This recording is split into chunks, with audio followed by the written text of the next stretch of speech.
Ayon kay Osho, isa sa nakakatakot sa buong mundo ay ang opinyon ng ibang tao.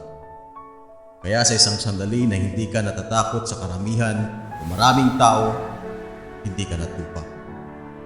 Ikaw na ay ganap na isang leon. Isang malakas na ugong ang umuusbong sa iyong puso, ang dagundong ng kalayaan. Walang kalayaan ang mga tupa sapagkat ang mga tupa ay nabubuhay na may takot at kawalan ng katiyakan sa kanilang buhay sa araw-araw. Samantalang ang leon ay nasa tamang pagkontrol sa kanyang buhay. Ang leon ay hindi tumatanggap ng mga basura at hindi sinasabi kung ano ang gagawin at kung saan pupunta. Walang takot ang leon tungkol sa kanyang ginagawa dahil alam niya na mayroon siyang angking kagalingan at kakayahan. Kailanman hindi ka ipapahamak kapag ang leon ang namumuno siya. Ang leon ay hari ng kagubatan, hindi dahil ang leon ang pinakamalaki, hindi dahil ang leon ang pinakamabilis. Ito ay dahil may kakaibang mentalidad ang leon na wala sa ibang hayop. Ano nga ba ang mentalidad ng leon? Matapang at walang kinatatakutan. Ang katapangan ay isang pangunahing katangian ng leon. Leon ay hindi kailanman susuko. Ang leon ay hindi kailanman patutumba at mamamatay.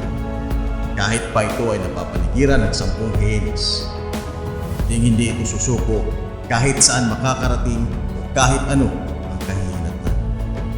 Sa buhay, maaring hindi ka nga napapalibutan ng mga hyenas. Siguro kailangan mo lang panindigan ng isang bagay na pinaniniwalaan mo. Kahit pa walang ibang taong sumasang-ayon sa iyo. Huwag kang patatalo. Huwag kang susuko.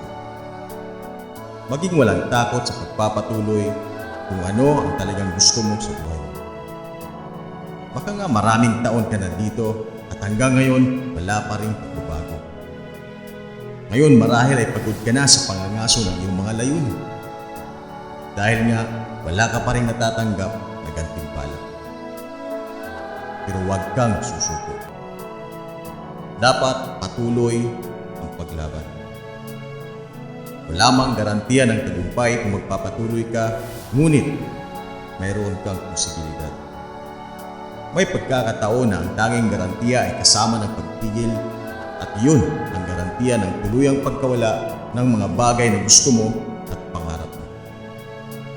Patuloy na ipaglaban ang buhay na dapat mayroon ka. Hindi alintana ang mga hyenas, huwag kang susuko. Sigurista. Sigurista ang leon. Ang leon ay hindi kailanman nagdadalawang isip. Kapag ang leon ay susugod, 100% na buang loob. Kailanman hindi pinanghihinaan ng loob ang leon. Gaano kaganda ang iyong magiging buhay kung nabuhay ka sa katiyakan kagaya ng leon. Paano kung simulan mo na ang magtiwala sa sarili mo at sa iyong sariling kakayahan? Gaano kalayo ang iyong mararating kapag hindi ka na matitinag sa tiwala mo sa sarili mo? Magtiwala ka sa iyong kakayahan na may katiyakan. Siguradong makakamit mo ang mga bagay na gusto mo. Katulad ng walang awang pagtugis ng leon sa kanyang puti. Huwag kang umasa sa ibang tao upang makamit ang mga resulta na nais mo sa iyong buhay. Ikaw lang ang responsable para sa iyong sariling tagumpay. Maging responsable. Angkinin mo na. Aksyonan mo na.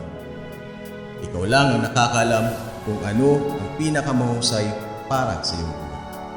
Ikaw lang ang nakakaalam kung aling landas ang tatahakin sa bawat sandali ng iyong buhay. Dapat mong tiyakin ang mga pasyang iyon. Kalayaan. Ang leon ay mayroong kalayaan sapagkat ginusto niya na maging malaya. Ang leon ay may kalayaan dahil ipinaglalaban niya ang kanyang kalayaan. Ang kanyang likas na katangian ay nagsasabing siya ay mamamatay para sa kalayaan. Marahil ay walang mas mahalagang bagay sa mundong ito kaysa kalayaan. Isang bagay na maaari mo lamang maunawaan kung nakaranas ka ng kakulangan nito. Sa iyong sariling buhay, dapat mong ipaglaban ang iyong karapatan para sa kalayaan at maging sa kalayaan ng iba. Ang kalayaan na magsalita kung ano ang nasa isipan. Ang kalayaan na maging ikaw sa anong gusto mo. Ang kalayaan na mamuhay sa iyong mga tuntunin. Ang kalayaan ay nangangahulugang pagiging patas ng lahat. Ang kalayaan sa gusto mong maging ikaw habang pinapayagan ng iba sa mga bagay na gusto nila. Walang mas higit na halaga ang pagiging malaya. Ipaglaban mo ang iyong kalayaan. Tagapagtanggol. Ang leon ay nagpoprotekta ng lahat ng bagay na mahalaga sa kanya. Tulad ng pamilya, pagkat at pagkain. Kung nagbabanta ka ng anumang kapahamakan ng leon, siguraduhin mo mas handa kang lumapit. Ano ang kailangan mong protektahan?